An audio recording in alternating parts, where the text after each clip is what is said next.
On peut démarrer. On y va. Alors, comme d'habitude, hein, les salles habituelles, les rêves tov à tout le monde. Encore une fois, bon, Hachem, on est au de notre rendez-vous hebdomadaire. Et puis, on vit des jours particuliers, hein. On est déjà dans le mois de Sivan, Pevav 86, 1786.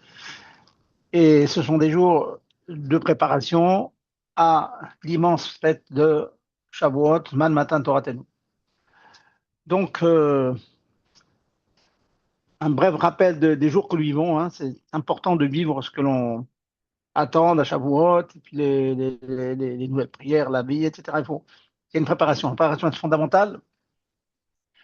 Le rabbi nous dit que bien que le don de la Torah soit réalisé par Dieu, c'est Dieu qui la donne, mais il faut que les enfants se préparent, hein. Il y a un donneur et un récepteur.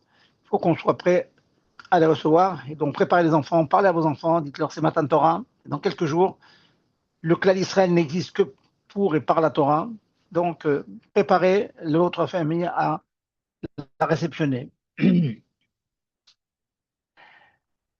surtout, j'insiste, hein, comme elle aura bien insisté sur le lien du Tzivot Hachem, les armées d'Hachem avec les enfants, leur expliquer l'importance de la chose, l'importance de l'étude de la Torah, que ce qu'ils apprennent au Cheder, ce que le papa apprend, les Mishnayot, qui fait Chitat, Rambam, tout ça, c'est fondamental, c'est partie intégrante de sa vie. Sans ça, un juif ne peut pas vivre sans cela. Et donc, se pénétrer, c'est le moment. Voilà, hein, il faut vivre avec son temps, ça veut dire avec les enseignements de la Torah. Donc, étude de la Torah, important, en parler. Parler que c'est Matan Torah, et donc, comme toujours, comme le rabbi nous demande, c'est un moment de bonne décision. Alors, encore une fois, chaque fois, on dit il faut prendre des bonnes décisions. C'est évident qu'il faut prendre des bonnes décisions. Moi, je dis souvent, avec toutes celles qu'on a pu prendre les dernières années, on peut en choisir quelques-unes et les renforcer. Renforcer. On peut toujours ajouter du nouveau, mais je pense qu'avec tout ce qu'on a appris les dernières années, on peut rechoisir, glaner dans tout ce qu'on a pu se renforcer. Une personne qui a pu suivre, on connaît, qui ont commencé vers Rambam, qui ont laissé tomber, qui avait un shiur 2 fois par semaine, 1 fois par semaine, ils ont au moins. Voilà. Donc renforcer l'acquis qui a pu se, se détériorer un petit peu. Et comme chacun le sait, on doit s'assurer que tous les juifs peuvent faire la fête comme il faut. Et donc, il y a toujours des keren, des gens qui ramassent donc des sommes pour que ce soit distribué aux nécessiteux. Bon, je n'ai pas besoin de vous répéter ça, mais il faut. Pas besoin, mais il faut. En tout cas, c'est une obligation d'aider ceux qui ont s'assurer que tout le monde a les besoins de la fête. Et n'oubliez pas, Vessa Martha Bechagera, c'est des moments de joie. Donc, si on a des pilotes à la maison, s'il y a des moments difficiles, etc., donc tâchez de faire en sorte de travailler pour mettre de la joie à la maison. Hein, ce sont des petites choses évidentes que je dis, mais que malheureusement, qui ont besoin on dit les choses évidentes ont besoin de chizouk. Hein, c'est marqué Divrei Torah, Barer chizouk. Pourquoi le Divrei Torah? Parce que ça paraît tellement évident que tout le monde sait qu'on doit étudier la Torah, on ne vit que par elle. Kutcha Beruchu la Torah Kulachad, aussi le cas d'Israël, Dieu et la Torah ne font qu'un, donc c'est évident. Et c'est tellement évident que bon, bah, ça devient, on fait ce qu'on peut, etc. Non, il faut faire plus que ce qu'on peut, et toujours dans la simcha. Et c'est la raison pour laquelle on fait des bons plats bien succulents, on s'achète des habits éventuellement. Je rappelle que les messieurs sont tenus de faire un petit cadeau à leur femme, hein, pendant chaque fête, hein, je le rappelle, chaque fête, n'oubliez pas, on oublie souvent. Du coup, on ne sait pas trop quoi lui offrir, ben, vous lui demandez ce dont elle a besoin, faites l'effort. Voilà donc cette préparation donc des jours dans lesquels on est. Maintenant, on va parler un peu du calendrier juif avant de rentrer dans les halachot. Hier, c'était Rosh Chodesh. Rosh Chodesh, Moshe Rabbeinu commence à préparer le clan d'Israël à Matan Torah. Lourd Marlin, Léou Velomidi, il n'en a rien dit. Mishum, Tircha Deucha, la fatigue du chemin. Ça fait 49 jours qu'il marche. Ils arrivent au Har Sinaï. Keishecha Beled Rabbi Sham, c'est connu, c'est le mot connu. Il a campé au singulier. De là, on apprend qu'ils sont arrivés à un niveau extraordinaire de l'union, hein, de la hardoute. Compliqué la hardoute. Hein, on n'est jamais d'accord avec son prochain. La hardoute, comme on dit et qu'on répète, c'est pas être d'accord avec son prochain. C'est supporter qu'il n'ait pas les mêmes opinions que moi et quand même qu'on reste des amis, qu'on s'assoit à la même table, qu'on fasse un rêve ensemble. Ça, c'est un point fondamental. On le peut. Je connais des Gdolim qui a des points de divergence profonds. À cause de ça, ce sont des vieux amis qui ne peuvent pas s'entendre. Alors, ils avaient décidé, c'est intéressant. C'est un problème, en l'occurrence, je me souviens que c'était un problème sur le sionisme, combien les fromes doivent être sionistes, pas sionistes. Bon, vous connaissez la politique. Alors, ils avaient décidé, comme il y avait des grands, ils avaient décidé, on ne parle pas de ce sujet. Voilà, on n'en parle pas. Toi, ton opinion, j'ai la mienne, on parle pas, on s'assoit, on parle d'autre chose, et il y a beaucoup de choses sur lesquelles on peut échanger. Là, on arrive à un point de marloquette. Imaginez les grands, les Tanaïm, les Éboraïm qui sont marloquettes dans un sujet. Est-ce que oui ou non c'est cachère, pas cachère? Bon, ben, et ben, on peut s'entendre. Toi, tu penses c'est cachère, moi non. Ah, ben, on peut s'asseoir et continuer à discuter. Voilà. Ça, c'est l'art doute, l'unité. Je rappelle, ce sont des jours de Simcha, donc depuis Rosh Chodesh, depuis hier, dimanche, on dit plus Tachanoun, jusqu'au 12 Yud Bet Sivan. D'abord jusqu'à, bien sûr, Shavuot, c'est la fête. Ensuite, c'était les jours pendant lesquels on apportait les corbanotes qu'on n'avait pas eu le temps d'apporter pendant la fête. Contrairement aux autres fêtes, il y a un Chol Hamoed, on peut apporter les corbanotes à Chol Hamoed, là, il n'y a pas de Chol Hamoed. Donc, c'était des jours, le lendemain donc, de Shavuot, jusqu'au 12, qu'on apportait les corbanotes. Donc, c'était des jours de Simcha. Et compte tenu de cela, on ne dit pas le Tachanun. Donc, je disais que le jour Rosh Chodesh, ils sont arrivés au période du Arsinaï, ils sont arrivés à cette ardoute. Mon cher Rabbeinu, pour les préparer, il n'a rien dit. Il les a dormis. Ils ont dormi. Alors, il y a une grande discussion sur ce sommeil en question. Comment ils ont pu dormir? Ils ont quitté l'Égypte. C'était le compte à rebours qui commençait. Ils savaient qu'ils allaient recevoir la Torah. Et quand ils arrivent au pays du Arsinaï, ils dorment, ils s'endorment. Bon, dans la Chassidoute, le Rabbi explique que ce sommeil en question, c'est pas un sommeil qui est pshuto. C'était qu'ils se préparaient à recevoir quelque chose de tellement immense qu'est la Torah, qu'il fallait être le Kéli pour le recevoir. Et le Kéli pour le recevoir, c'est bon, un concept ratidique connu, mais à expliquer, qu'il faut comprendre. Le bitoul, le sommeil, c'est le bitoul. Ça veut dire on oublie son ego, on oublie son soi, je dors, je fais rien. Ça veut dire se préparer à recevoir un immense message. C'était ça l'enseignement profond de ce sommeil en question dont ils ont bénéficié le premier jour. Et le deuxième jour, donc aujourd'hui lundi, allez, on fait un peu d'histoire juive, d'après nos chazal. Donc le premier jour, ils arrivent au Père du Sinaï, ils se reposent, ils se préparent donc à recevoir la Torah. Et puis c'est le jour où Akash Baruch Hu leur a dit, vous serez Memlechet Kohanim Goy Kadosh. Comme ça, dans les Sfarim, si vous voulez référence pour les donner. Aujourd'hui, c'est le jour anniversaire où Akash Baruch Hu a dit au clan d'Israël, vous êtes une Memlechet Kohanim, vous êtes un royaume de prêtres, Goy Kadosh, un peuple saint. Ah, ceux qui ont le mérite de m'écouter maintenant, ils savent. Aujourd'hui, lundi, Bet Sivan, c'est l'anniversaire du jour où Akash Baruch Hu a fait du clan d'Israël une nation de prêtres. C'est extraordinaire, avec ça implique dans la pureté, il faut être toujours plus haut que ce qu'on pourrait. Donc n'oubliez pas ce concept-là. Qu'est-ce que c'est qu'être un homme saint? Eh bien, d'abord, c'est tout simple, faire les mitzvot déjà. La sainteté, la notion de sainteté, c'est se séparer de certaines choses. On se sépare d'Issourim. Toutes les choses interdites sont exclues. Donc, on se sanctifie, on s'élève. Et donc, c'est un jour où il faut avoir conscience de ce que l'on est. Pas, chas v'shalom, en tirer une gava, une mauvaise fierté, mais la fierté de ce qu'on est. Noblesse oblige. Oui, on a une noblesse. On a une noblesse. Un juif, il a une noblesse. Il doit être au niveau de sa noblesse. Et donc, se comporter comme la Torah le veut, comme c'est enseigné dans la Torah. Ça, c'est aujourd'hui, lundi, donc, Bet Sivan. Ah, on approche. Donc, imaginez un petit peu, on va recevoir la Torah, on prévient le Israël qui sont montés à un niveau maintenant qui s'appelle même la Kohanim Begol Kadosh. Mardi 3 Sivan, c'est les 3 jours de Hagbala. 3, 4, 5. Premier jour, je vous dis, ne montez pas sur la montagne. Premier jour des 3, ça veut dire mardi 3 Sivan. Non, on peut c'est ramené dans le Chida, dans les Mfarshim. C'est un jour qu'il faut valoriser. C'est ce que je vous dis au cas Israël. N'approchez pas d'Amon, ne montez pas. Ça veut dire que restez des hommes. Vous voulez monter dans la montagne, et c'était rêve mita, attention, c'était pas une plaisanterie. C'est vraiment interdit de monter sur la montagne.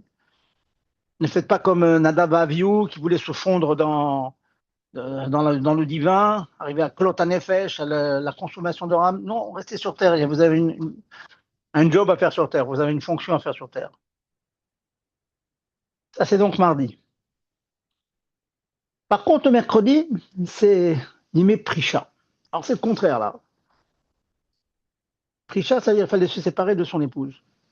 Alachiquement, c'est pour que le jour de Matan Torah, il n'y ait pas de la semence, de la zéra qui aurait rendu les femmes impures. Il fallait que tout le monde soit pur. Donc, il fallait une séparation quelques jours avant Matan Torah. Ça, c'est demain. Enfin, après-demain, mercredi. Donc, mardi, c'est ne pas monter sur la montagne, ne pas vous prendre pour des anges, rester sur terre.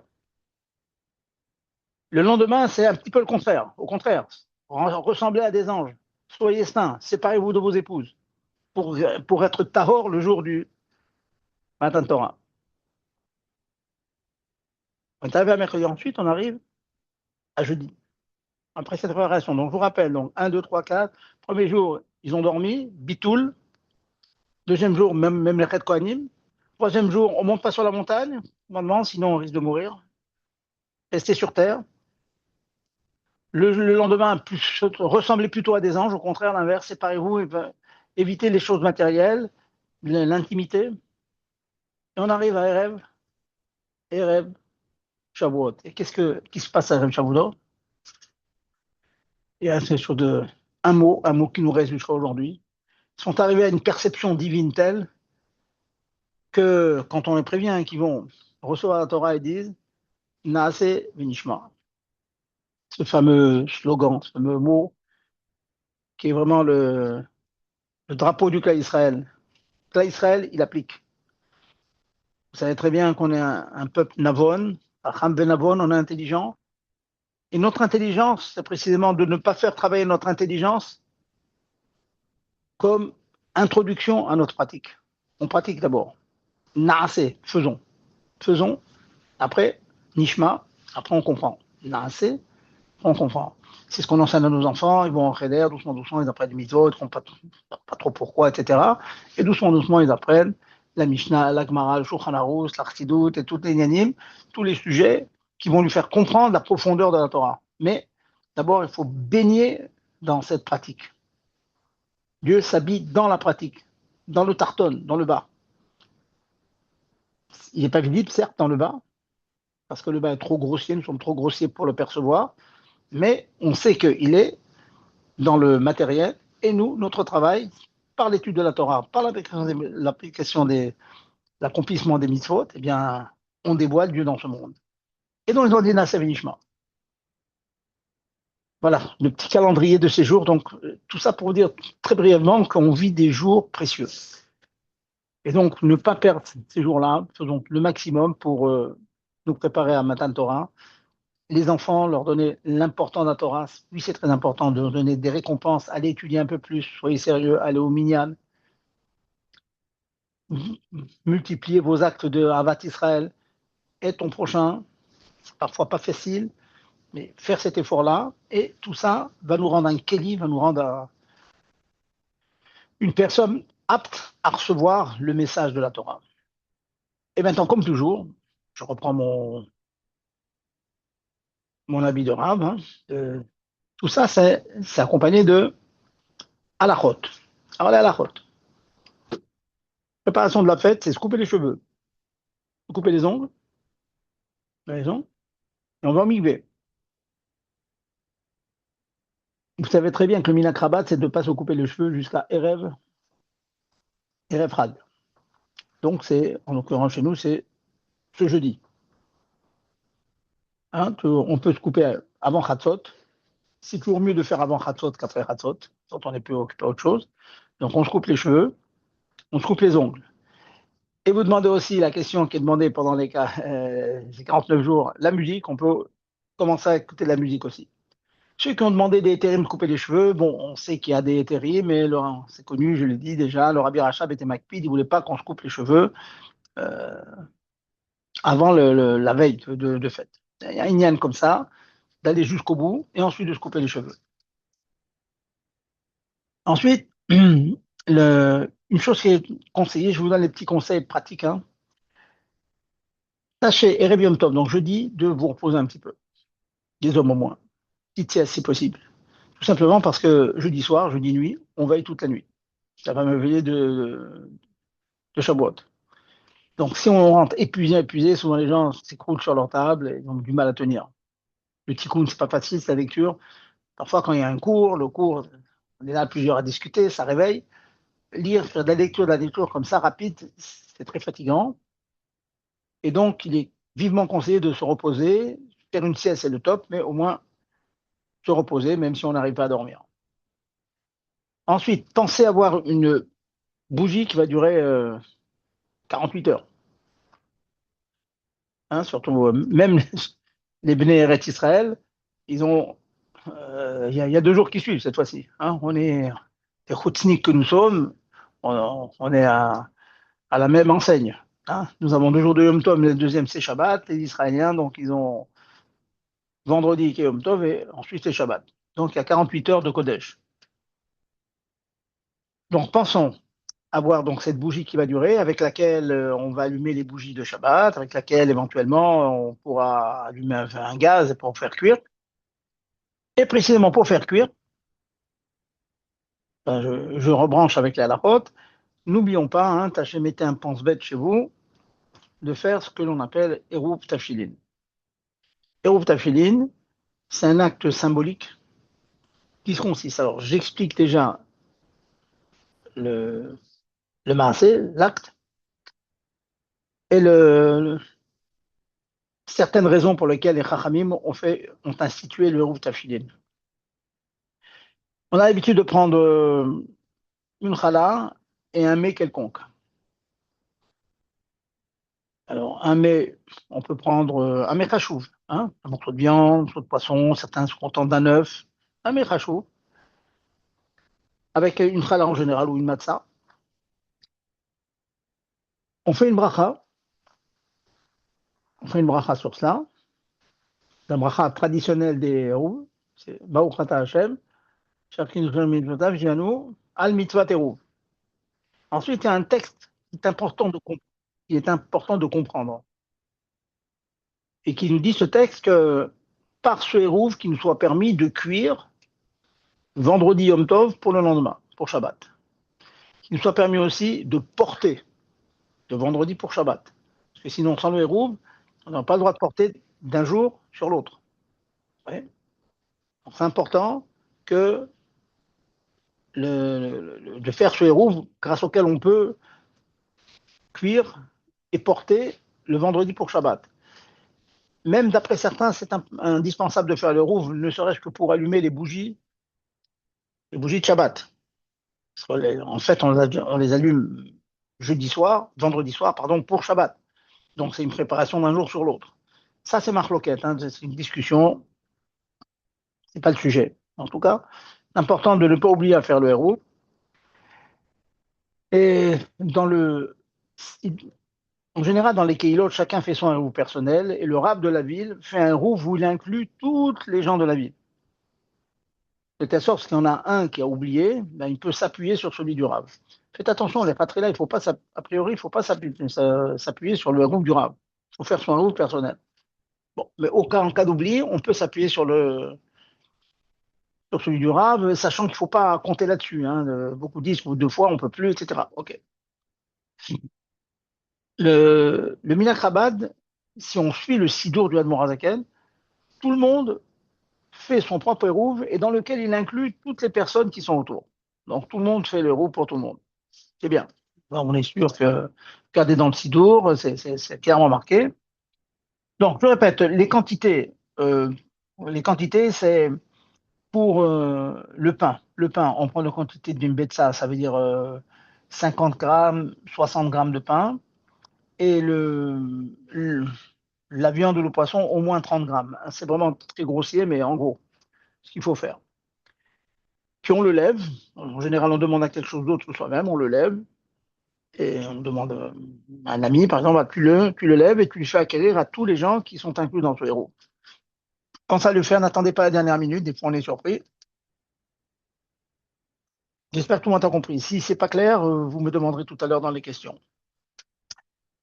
Et encore une fois, c'est important de comprendre la neshama de tout ça. En fait, ce héros, je vous explique à quoi il concerne. On le fait jeudi, donc Erev Yom Tov. Et comme on n'a pas le droit de cuire en principe de vendredi Yom Tov pour Shabbat, qu'est-ce que l'on fait? On fait ce hérouve et on se met en situation comme si on a déjà préparé le repas du Shabbat. Et donc, ce qu'on va faire vendredi Yom Tov pour Shabbat, c'est la continuation d'un repas qu'on a commencé à faire Erev Yom Tov. De telle sorte qu'on va se rappeler que Meikaradine, c'est interdit de cuire l'un sur l'autre si ce n'est par ce héros. Donc, il y a une profondeur dans cela. Hein. Je pense que vous avez donné les dernières années toutes les discussions sur cela de manière générale. Juste un point c'est important sur lequel je veux revenir. Si vous avez l'habitude de mettre la DAF sur le feu vendredi pour Shabbat, si vendredi c'est Yom Tov, il faut vous assurer que cette DAF en question, ce repas que vous mettez sur la plata, sur le feu vendredi pour Shabbat, doit être consommable avant l'entrée de Shabbat. L'idée c'est quoi?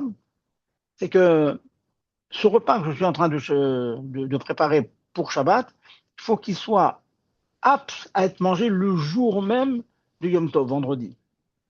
De telle sorte qu'on peut dire Shema, le mot d'Agmara, Shema Yidamemno Ochim, de peur, peut-être, pas peut-être que des invités vont venir ce vendredi Yom Tov et vont manger ce que je prépare maintenant. Ce qui fait en fait que ce que je suis en train de préparer pour le lendemain, pour vendredi soir au Shabbat midi, pour Shabbat, certes, c'est un repas pour le lendemain, mais ça peut être un repas qui pourrait être servi le jour même. Et donc, en fait, quelque part, je prépare potentiellement pour le jour même et pas pour le lendemain. Pour que ceci soit vrai, encore faut-il que ce soit mangeable avant l'entrée de Shabbat. Si vous mettez ça 2 minutes avant l'allumage des bougies, donc c'est cru, c'est complètement cru. Donc, même si des invités viennent, ils ne vont pas manger cette chose-là. Donc, vous êtes en train vraiment de cuire le vendredi pour Shabbat. Ça, c'est problématique. Tâchez de vous rappeler. C'est pas la première fois que je vous dis cette halakha, mais c'est bien de la répéter chaque année, que ce soit bien clair dans la tête de chacun. Hein. Encore une fois, donc, beaucoup me disent, mais nous, tout est prêt dans le congèle, on sort ça, on met ça sur la plata. Ok, ça n'est pas de problème. Mais ceux qui mettent, comme beaucoup dans les croque-potes, etc., qui mettent de la nourriture pratiquement crue à cuire pour Shabbat, ce qui est permis dans certains cas, on en a parlé déjà, ils doivent s'assurer que ce soit mangeable avant l'entrée de Shabbat. Voilà donc pour le héros Tafshilin. Et tâchez aussi de le conserver dans un endroit au frigo, par exemple, etc. Il est très bon. Il faut le conserver tant que vous avez l'intention de faire une melacha de vendredi Yom Tov pour Shabbat. Dès qu'il a disparu, alors on ne peut plus faire des melachot d'un jour sur l'autre. C'est la raison pour laquelle on a l'habitude de le manger dans les repas de Shabbat. Parce que Shabbat, de toute façon, le deuxième jour, ça y est, il n'y a plus besoin de cuire. Vous voyez. Même quand c'est Yom Tov, ça y est, on a préparé la veille pour ce jour-là, donc il n'y a plus de problème. Donc c'est bien, je ne peux pas l'oublier, sinon ils vont traîner au frigo, souvent alors, s'il n'est pas mangeable. C'est dommage, on a fait une mitzvah avec, donc c'est bien de faire une seconde mitzvah avec, la challah, vous la mettez en la mishneh, le morceau de poisson de viande, vous le mangez pendant Shabbat. Voilà. C'est des petits détails, mais c'est bon de s'en rappeler. Voilà. Ensuite, comme vous le savez tous, bon, il y a l'allumage des bougies, ça, tout le monde le sait. On fait chez Reyano, hein, sur l'allumage des bougies, les femmes qui allument. Et bien sûr, un homme qui, pour une raison quelconque, se trouverait seul. Alors lui, il allumerait, mais l'homme qui se trouverait seul, l'habitude, l'usage, c'est qu'il ne fasse pas Shechianu sur les bougies. Parce que Shechianu, il va le faire pendant le kidouche. Alors les femmes, elles font Shechianu sur les bougies. Elles vont réécouter ensuite le Shechianu du mari à table, du kidouche. Mais les hommes, c'est assez rare, mais ça arrive, hein, des gens qui, Barourim, qui sont chez le rabbi ou qui sont en voyage, ils font leur propre kidouche, leur propre allumage. Donc l'allumage qu'ils feront de Yom Tov, ça sera sans Shechianu. Voilà. Maintenant, la Boda, un peu d'Aboda, ça c'est Halacha. Maintenant, la Boda. La Boda, le Rabbi Rayat nous dit que la Boda de Shavuot, c'est l'union de Kabbalatol. Comme j'expliquais déjà, le Rosh Chodesh, déjà, ils ont dormi pour rentrer dans l'union du Bitoul de Kabbalatol. Et on a une immense chance, il y a un Tosfot, qui est rapporté souvent par le Rabbi, par les Mamarim de Chassidut, qui dit que pendant cette période-là, le Sahara nous laisse tranquilles.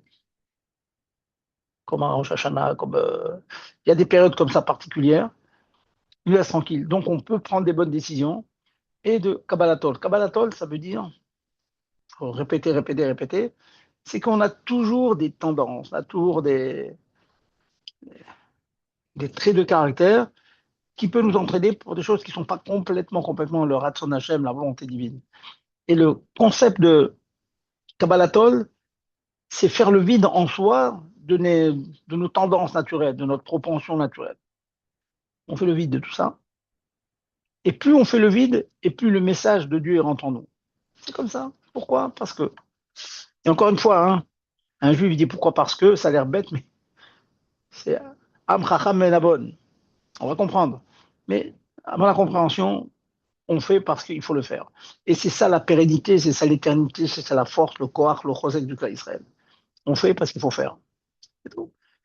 Même malheureusement des gens qui ne sont pas spécialement engagés dans la pratique, pas pour diverses raisons, comme chacun sait, sur les vicissitudes de la vie font que parfois on s'est un peu éloigné, mais ils ont gardé fortement ce bitoul. À Pessah, c'est comme ça, à Shavuot, c'est comme ça, à Sukkot, c'est comme ça. Bitoul, c'est comme ça. Pourquoi? Je sais qu'il y a des explications, il y a des gens qui le savent, moi je ne sais pas, mais je le fais. Ça, c'est ce concept sur lequel le Rabbi Rayat insistait de se préparer par les enfants, par les Seigneur, habitue-toi au bitoul. Bon, je vais aller rapidement sur les détails donc de cela. Vous savez que c'est aussi c'est le jour de la Iloula du Baal Shem Tov, comme chacun le sait. Et les jours de Yom Tov, au Hachem, j'ai pas le doute que tout le monde sait qu'on mange bien, des bons, la simra très gashmi, etc. Et ensuite, on se précipite vers quoi? Vers la nuit, la veillée.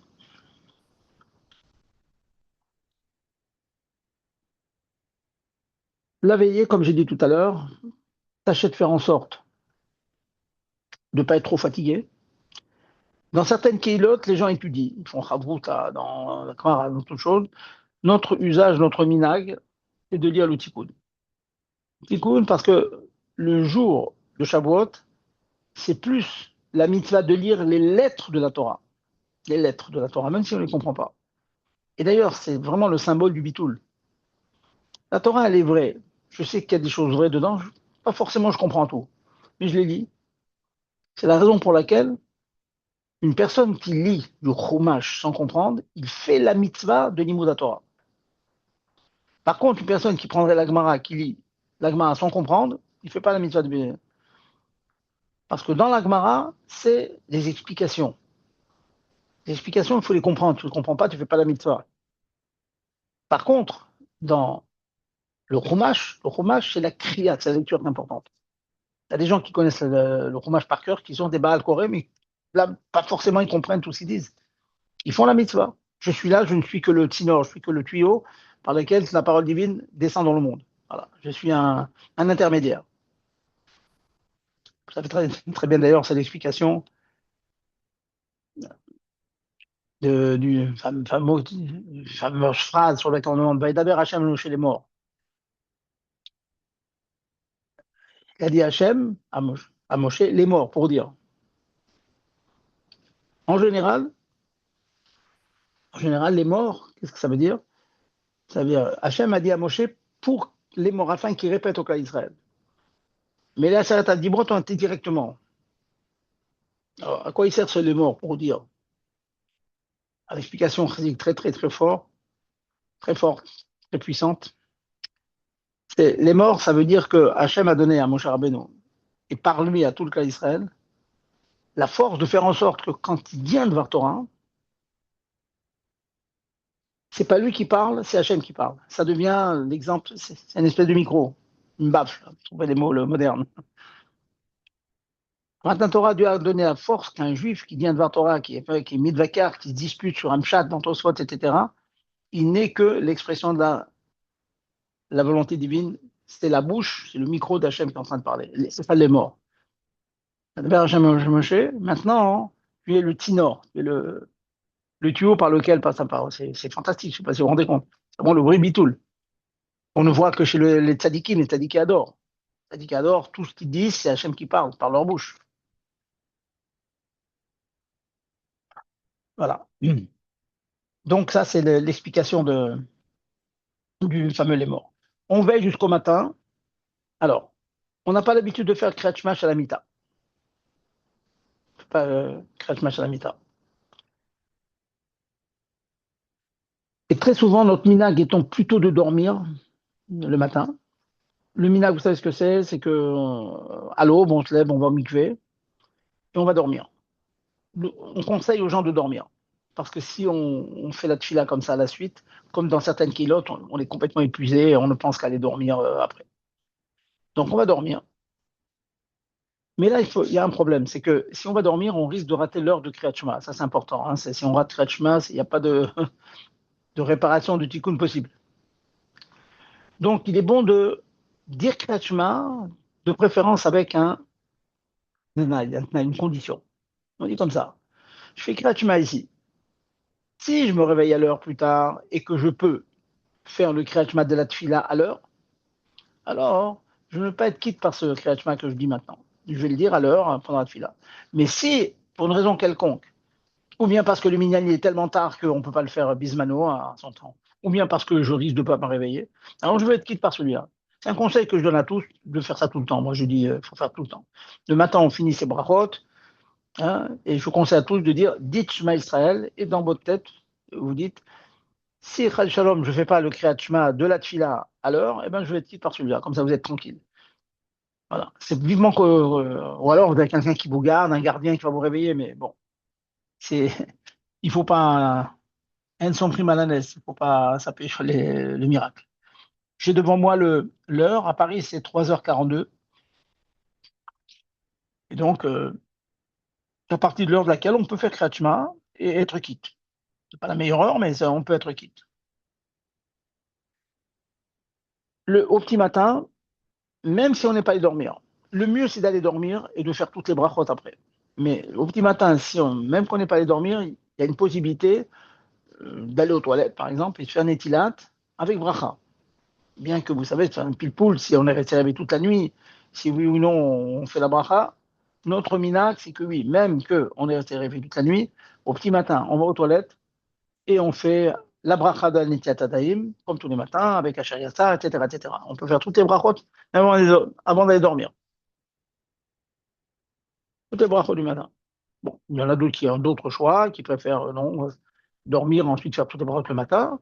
On peut le faire en prenant la précaution du Kriyat Shema dont j'ai parlé. Voilà. Un petit détail, et là je rentrais maintenant dans les je regarde l'heure parce qu'il faudrait quand même que je vous donne un aperçu des Yom Tov. Euh, Pensez que si vous ramenez le tikkun qu'on a amené à la choule, souvent on le ramène à la maison. Au petit matin, on rentre à la maison avec le tikkun.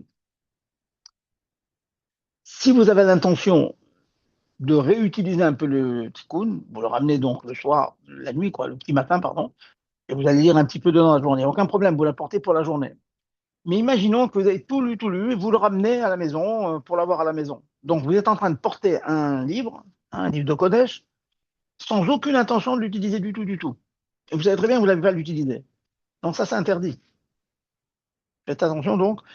Euh, En général, les gens n'ont pas fini, donc ils finissent chez eux, ça c'est bon. Et si vous l'avez fini et vous tenez absolument à le ramener chez vous, pensez en arrivant chez vous, et depuis que vous avez pris le tikkun à la choule, de vous arrêtez chez vous, vous lisez un petit texte, une Mishnah, quelques psukim, même un seul passouk, ça suffit.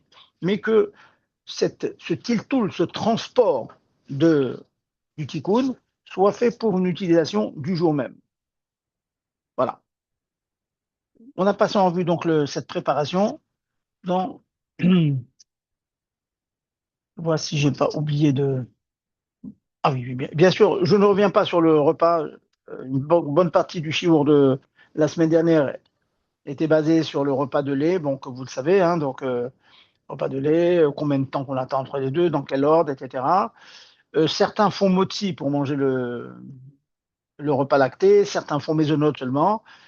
Faites attention, quand vous faites mésonote, tâchez qu'il y ait au moins, je vais dire 30 grammes en gros, en fait, c'est pas tout à fait ça, mais de mésonote. Hein. Il y a quelquefois des gâteaux, il y a 95% de fromage blanc et pratiquement très peu de farine. Donc faites attention, mangez quand même, a priori en tout cas, les ratrillas, 30 grammes de farine pour faire la bracha de la mechia et pour être quitte du kidouche, parce que vous connaissez la phrase, en kidouche est là, bim comme souda, il faut souda. Souda, c'est au moins un kazaït de gâteau. Voilà. N'oublions pas aussi, ça aussi on me demande souvent, est-ce qu'on est obligé de manger de la viande? Question traditionnelle. La réponse est oui. Obligé, je ne parle pas quelqu'un qui va se rendre malade à cause de cela. Mais oui, En Simcha, la Bebassar Bayayin. Alors de nos jours, il n'y a pas le bassar des corbanotes et tout, donc c'est plus la même chose.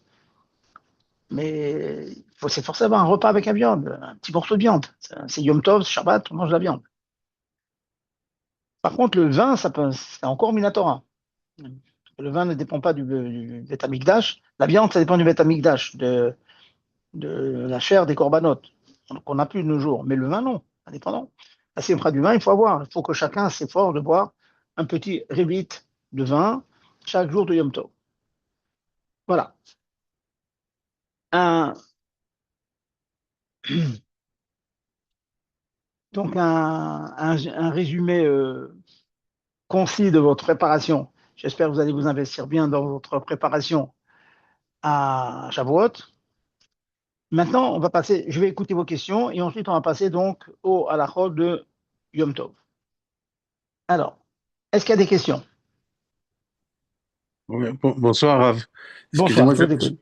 j'ai entendu tout à l'heure, je ne sais pas si on a le minac de faire ça, c'est que si après manger jeudi soir, ouais, on dort, on finit à 9h30, peu importe, on fait une petite sieste, on se réveille pour minuit, 1 heure pour aller à la choule. Est-ce que quand on se réveille, il faut faire Birkat Torah? Là, oui, effectivement, vous rentrez dans un problème si vous dormez. Ouais. Si vous dormez jusqu'après Khatzot, tant que vous êtes avant Khatzot, c'est pas obligatoire. Mais si vous passez Khatzot, regardez à l'école, je crois que c'est à 2 heures, moins 5, moins 10, vérifiez. Si vous passez Khatzot, oui. Il faut bien vous poser votre question parce que bien que théoriquement, même une personne qui n'aurait pas dormi, quand il arrive à l'aube, théoriquement, comme c'est une nouvelle journée, il devrait faire des Birkat Torah pour continuer à étudier ou à lire le Tikkun, en théorie. Mais on a constaté que chez le rabbi, ce n'était pas comme ça. Le rabbi continuait à étudier les Mamarim et tout, sans faire les Birkat Torah. Donc la Svara, l'idée, c'est qu'en fait, tant qu'on n'a pas dormi, on est encore Nimshach après la journée précédente, bien que finalement, c'est une nouvelle journée. À partir de Hatzot, c'est une nouvelle journée, vous voyez. Ok, Donc l'idée, c'est que dans ce cas-là que je viens de vous dire, qu'on est resté réveillé toute la nuit et qu'on arrive à Khatzot, même si il va continuer à lire jusqu'à 6 heures ou 7 heures du matin, il ne fait pas des Birkot à Torah. Par contre, une personne qui irait dormir et qui se réveillerait après Khatzot, lui, il doit faire des Birkot, effectivement. ok. Et deuxième chose, sur le repas Khalavi et Bassari, est-ce qu'il faut faire motzi 2 fois ou il y a pas, ou juste C'est un, ça pas, suffit? c'est pas obligatoire de faire deux fois. Pas Ok. obligatoire. Voilà. Une fois, ça suffit. Si vous voulez faire deux, vous pouvez la malo, mais il n'y a pas d'obligation. Ok, que ce soit sur la viande ou le fromage, ça change rien. Il faut faire 1 fois, quoi. Voilà une chose. Absolument. Merci beaucoup. Voilà, je vous en prie. Allez-y, autre question? Rav, vous avez Oui. dit tout à l'heure que... Bonsoir, merci beaucoup du Bonsoir. retour. Il y a un inyan de faire un kinyan Shabbat pour distribuer le héros ou c'est juste une distribution, j'ai pas compris. Non, non. Si vous prenez le, sid- le sidour, dans le théâtre Hachem. Oui. Euh, Gérard, il y a un écho là. Il y a un écho. Ça vient d'où? Allô? Ah, c'est bon. Vous C'est un m'entendez là? micro. Moi, c'est un micro qui a été branché. Il faut enlever les Hum, micros, monsieur, dame. D'accord, on a l'impression que je m'entends. Bon, ok. Alors, donc, répétez la question, excusez-moi. Ma question, c'est, est-ce que j'ai mal compris? J'ai cru comprendre qu'il fallait faire un kinyan avec Ah oui. à la distribution de Euh, l'héros. a priori, comme je vous dis, notre minag, que chacun, c'est curieux, mais c'est comme ça, en tout cas dans le Sidour, c'est que chacun est mezaké. Il fait acquérir à tous les gens de la ville, tous les gens qui sont autour, de son propre hérouve. Pour que cette opération, ce kinyan marche, il faut que ce hérouve que vous avez, le pain et le poisson, disons, que vous avez devant vous, appartienne un petit peu à tout le monde. Et pour qu'il appartienne à tout le monde, il faut absolument que le balabaït le donne à un intermédiaire qui sera un shliach. Il va lever le hérouve et en levant le hérouve, il fait acquérir une petite partie de ce hérouve à l'ensemble des habitants qui sont autour. Mais ça, c'est dans la mesure où, comme on fait selon notre minag, on fait acquérir notre hérouve à tout le monde. Mais une personne qui ne ferait pas ça, il n'est pas obligé de faire de kinyan. Mais tout ce que je suis en train de vous reprendre dans le site, je n'ai pas de site devant moi, il vous dit que notre minac, c'est de faire acquérir à tout le monde. Donc effectivement, on fait ce kinyan, oui, on le fait. C'est clair? Très clair, merci beaucoup. Voilà. Autre question, allez-y. N'hésitez pas, hein. J'ai beaucoup de choses avant de passer au halachot. Pas de questions? Tout le monde est prêt donc est bien en forme, à faire sa sieste, à bien manger, bien boire, bien étudier, n'oubliez pas, hein. Chaque seconde des 48 heures est très très très très riche.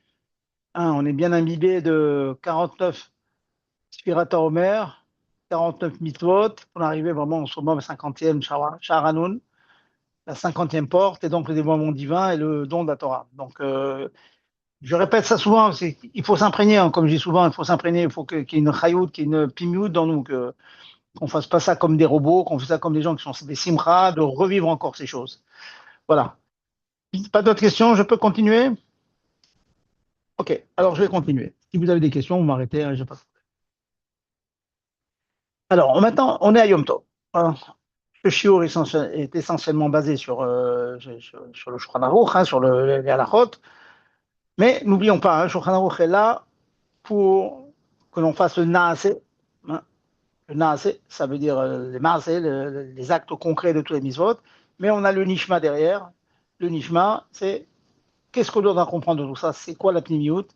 C'est quoi le fond de la fête de Sukkot, de Shavuot? Juste un petit mot encore avant de passer au halachot. C'est un mot connu. Et, encore une fois, hein, les mots connus, il faut les répéter. Dans les dix commandements, on a l'habitude que tout le monde va écouter les dix commandements. Marqué Anochi Hashem Elokecha, Anochi. Anochi, Aleph, Nun, Rafiud.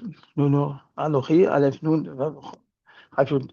Si vous regardez, le mot Anochi, c'est Rachetez-vous de Ana, Aleph, Nafshi, mon âme, Yahavit, j'ai donné, Katvit, je l'ai écrit. Anochi. Kadvit Yarit, dans l'ordre, Kadvit Yavit. Ana Nafshi, Kadvit Yahavit. C'est de l'araméen. Ana, moi, Nafshi, mon âme, mon essence. Kadvit Raf, je l'ai écrite. Yahavit, j'ai donné. Yahiv comme Havul Hashem. Havit, c'est donné en araméen. Vous avez un mot fabuleux. Il faut vraiment s'imprégner de ça. Quand je vous donne les 10 commandements, il dit à Moshe Rabbeinu, je ne vous donne pas un bouquin avec des lois. Je vous donne quoi? Je vous donne moi. Ça, un juif, il a la émouna. Il faut toute une vie pour s'imprégner de cette émouna-là. Que notre Torah, notre Sainte Torah, encore une fois, je dis, il y a un terme populaire, c'est pas un bouquin. C'est Dieu lui-même. Anochi veut dire, ce que je vous donne, c'est moi. Quand vous étudiez un Dvar Torah, quand vous étudiez une halakha, c'est Anochi, moi, Hachem qui parle. Nafshi, Nefesh, c'est l'âme, c'est l'essence.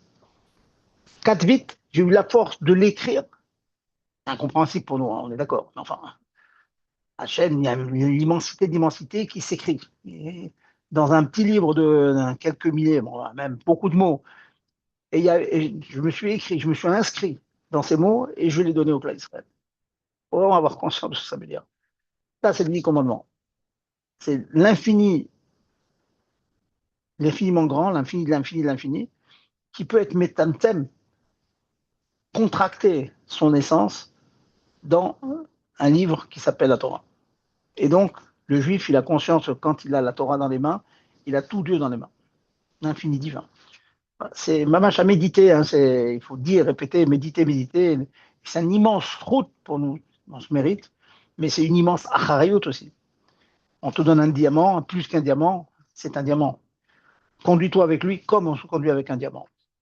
Alors maintenant, revenons, technique.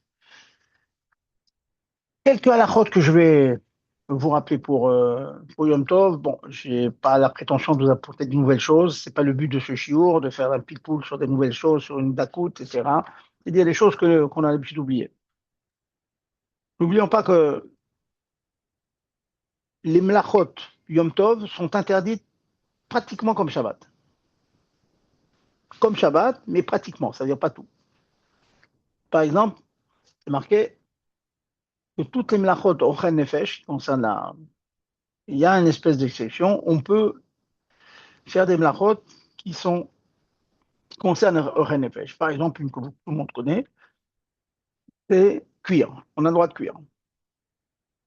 Mais dans l'ensemble des mlachot qu'on a repris cette année 1 depuis labourer, cultiver, etc., etc., jusqu'à la mlacha de lâche pétrir, ce sont des mlachot qu'on a l'habitude de faire en grosse quantité, récolter, tout ça.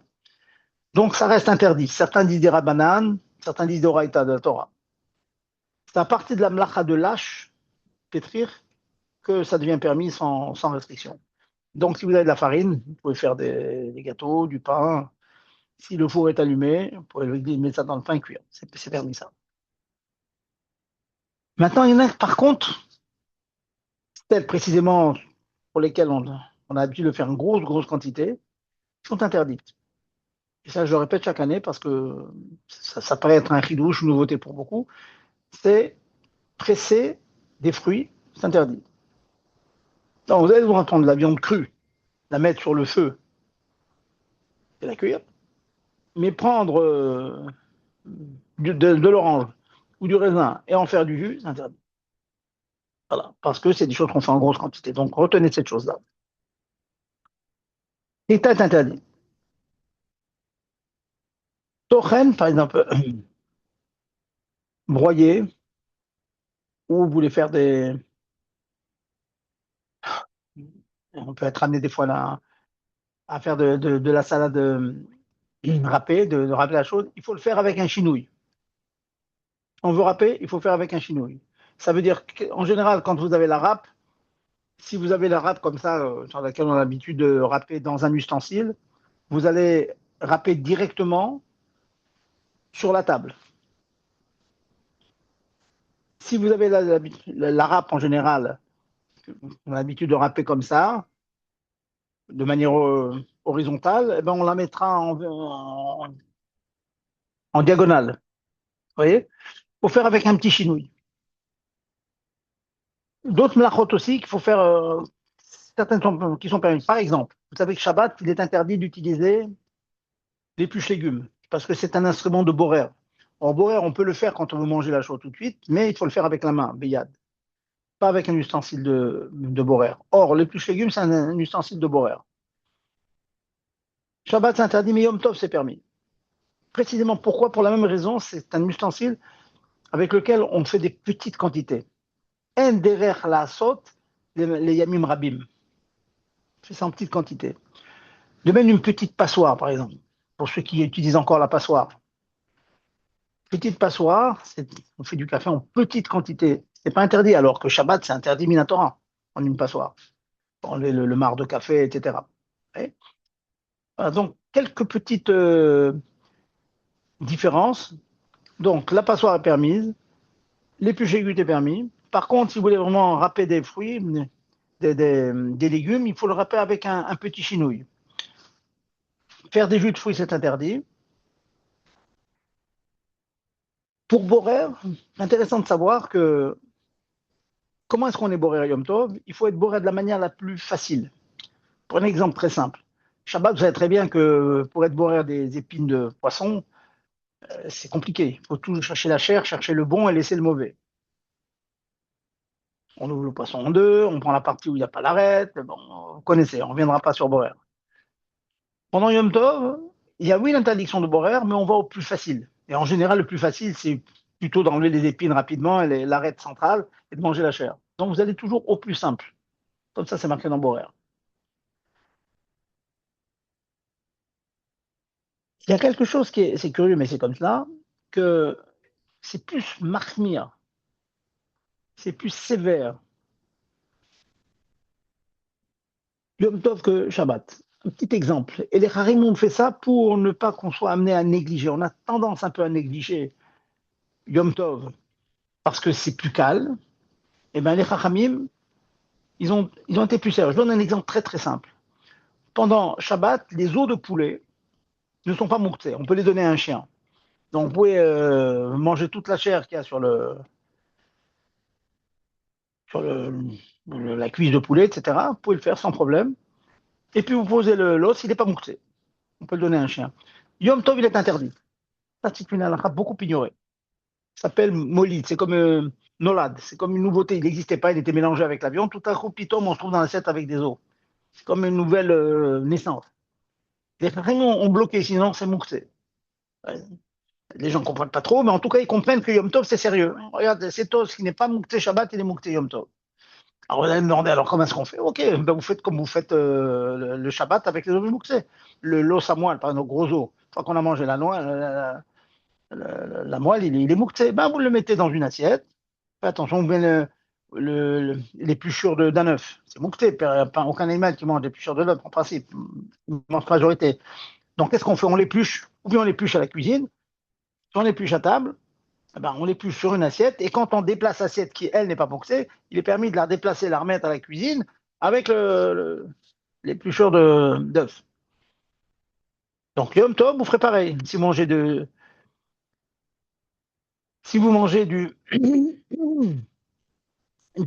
œufs pendant Yom Tov, vous ferez attention. Donc, du poulet, pardon. Si vous mangez du poulet, vous ferez attention que vos autres poulets, vous les mettez sur une assiette, pas directement sur la table, parce qu'on ne pourra pas enlever directement de la salle. On va le prendre, mettre dans une assiette et ensuite débarrasser l'assiette. Voilà donc la rôde où on est plus marmire s'appelle molid. Une autre halakha aussi, hein, vraiment je vais vite pour vous rappeler les choses qu'on peut. J'espère que vous allez me dire que vous connaissez tout ça, je serai très content. Porter, je ferai très attention, on n'a pas le droit de porter quelque chose qui n'a aucune utilité Yom Tov. Si vous allez à la choule avec un ticket de métro Yom Tov, c'est assaut. Ticket de métro, ça ne sert à rien, vous portez pour rien. Vous voyez? Donc faites bien attention que porter d'un jour sur l'autre. Là, en l'occurrence, on a le droit de porter vendredi Yom Tov pour Shabbat. Mais ça, c'est grâce au Eruv Tafshilin. Mais quand il y a 2 jours de Yom Tov qui se suivent, on ne peut pas porter du premier jour pour le deuxième. Et à plus forte raison, porter du premier jour pour le soir. Vous avez quelque chose à faire le soir qui est rôle. Vous portez Yom Tov, vous amenez quelque chose à la choule, d'un objet dont vous avez besoin à la choule, c'est interdit. Donc, la permission de porter, c'est seulement si on sait qu'on va l'utiliser le jour même. Sinon, c'est interdit. Donc, pensez, porter, c'est pas évident. On finit avec une ou deux lachotes sur ça. Bon, ça c'est encore de la sévérité. Vous savez que Yom Tov, c'est aussi grave que Shabbat pour tout ce qui concerne les divrei refoua. Ceux qui prennent des médicaments, eh bien, ils ne pourront les prendre Yom Tov que s'ils ont le droit de prendre Shabbat. Comme on a dit plusieurs fois, par exemple, pour un malade alité, sérieux, qui a vraiment besoin de ces médicaments. Mais il ne faut pas croire que Yom Tov, je peux prendre des médicaments que je veux. Prendre un Doliprane comme ça, s'il n'y a pas une vraie raison parce qu'on est vraiment malade au point de salité, on ne prend pas de Doliprane Yom Tov. Sauf le deuxième jour. Deuxième jour, les Chachamim, c'est une des rares coulottes que nos Chachamim ont fait, le deuxième jour, ils ont été Mekil. Bon, cette année, c'est pas d'actualité puisque le deuxième jour, c'est Shabbat. Voilà. Donc, rapidement, donc, je vous ai brossé les mlachot problématiques hein, que l'on peut faire pendant Yom Tov. Sinon, bah, au Hachem, le reste est permis. Pour finir avec un petit éther, c'est que craquer une allumette, Yom Tov, pour Admor Azaken, une discussion s'appelle Molidesh, c'est une interdiction midera banane seulement, pas minatora. Alors, qu'est-ce que ça change? Interdit, interdit. Point. Non. Quand c'est des rabananes, je vous ai dit à de nombreuses reprises qu'on peut demander à un non-juif de faire un issour des rabananes pour les besoins d'une mitzvah. Donc, si un jour on a vous avez une gazinière à gaz, bon, c'est très rare maintenant, mais ça existe encore. Vous avez besoin d'avoir une bougie allumée, il faut allumer les bougies. On peut demander à un non-juif, il faut lui demander carrément de craquer une allumette. Parce que craquer une allumette, c'est demander à un non-juif de faire qu'un issour des rabananes. Comme de manière générale, demander à un non-juif, c'est Amiral Ego et c'est des rabananes, c'est un double des rabananes pour allumer les bougies qui est humide. Ça, c'est moutard. Bien de savoir cette chose-là. Hein, Molidesh, et c'est le éther que les fumeurs, ils ont. Parce que pour eux, fumer, c'est une mitzvah. Ils sont malades quand ils n'ont pas vu. C'est bien connu. Quand ils ne fument pas. Donc, si un jour ils se trouvent bloqués, ils n'ont pas de feu, ils se permettent donc de demander à un non-juif, à un goy, de craquer une allumette pour qu'ils puissent allumer leur cigarette. Pendant le même temps, bien sûr. Voilà. Donc, c'est bien d'en finir avec une halakha, avec un petit éther. Y a-t-il des questions là-dessus? Je vous écoute. Je voulais juste me rassurer quand vous avez parlé des œufs. Est-ce que la coquille des œufs pour Yom Tov, je peux la mettre à la poubelle en la touchant avec mes mains ou pas besoin d'aller l'éplucher dans la poubelle? Je l'épluche par exemple dans une assiette et Non, après l'épluchure, je le mets à la poubelle. non, ce que je viens de vous dire, c'est que Yom Tov, on est plus mahmir que Shabbat. Mais pour les œufs en question, ça ne change rien parce que les coquilles d'œufs sont interdits aussi Shabbat. Le cas pointu de cette halakha, c'était le cas des œufs de poulet. Les œufs de poulet ne sont pas mouktés Shabbat, mais ils sont mouktés Yom Tov. Oui, Voilà ça le j'avais point. bien compris. Voilà. Ça je Maintenant, l'ai bien entendu. très bien. Mais Alors maintenant, les donc la coquille d'œuf, c'est moukté de Yom Tov et Shabbat. Donc il faut toujours prendre des précautions ou de le faire à la cuisine, ou alors de le faire dans une assiette. Et ensuite, quand on ramasse l'assiette, on ramasse les coquilles d'œuf. et les coquilles d'œufs, on pourra les mettre à la poubelle? Oui, oui, dans la mesure où vous avez le droit de ramener l'assiette elle-même n'est pas mouxée, donc vous avez le droit de la ramener à la cuisine. Une fois que vous êtes à la cuisine, plutôt que de la poser comme ça, vous allez directement à la poubelle. Oui, vous avez le droit. Attendez, je vais vous répéter. Si par exemple, moi, je prépare mes œufs dans la cuisine, j'épluche mes œufs dans une assiette, est-ce que les épluchures des œufs, des coquilles, je peux les mettre à la poubelle? Oui, en général, en fait, si vous ne le faites que pour le mouxer, normalement non. Mais je suppose que cette assiette en question qui sert de support, elle va avoir une utilité. Donc quand vous le Oui. déplacez, c'est pour vous voulez récupérer l'assiette. Mais imaginons que par exemple cette assiette, c'est fini, ça y est, Nigmar, jusqu'à Motsai Yom Tov, vous n'avez pas l'utiliser, non, vous n'avez pas le droit de déplacer vos cookies. Mais en général, on trouve toujours une utilisation. Ou bien on peut trouver, par exemple, si vous l'avez posé sur un plan de travail, vous avez en général besoin plus ou moins du plan de travail. Donc ça vous permet de déplacer l'assiette qui, elle, n'est pas mouxée, et en même temps, vous en profitez pour mettre les coquilles à la poubelle. Alors, si je comprends bien, les coquilles d'œufs, que ça soit Shabbat ou Yom Tov, c'est mouxé. Voilà, donc il faut trouver le kunz, il faut trouver la solution comment faire pour les mettre à la poubelle, absolument. D'accord, merci beaucoup. Je vous en prie.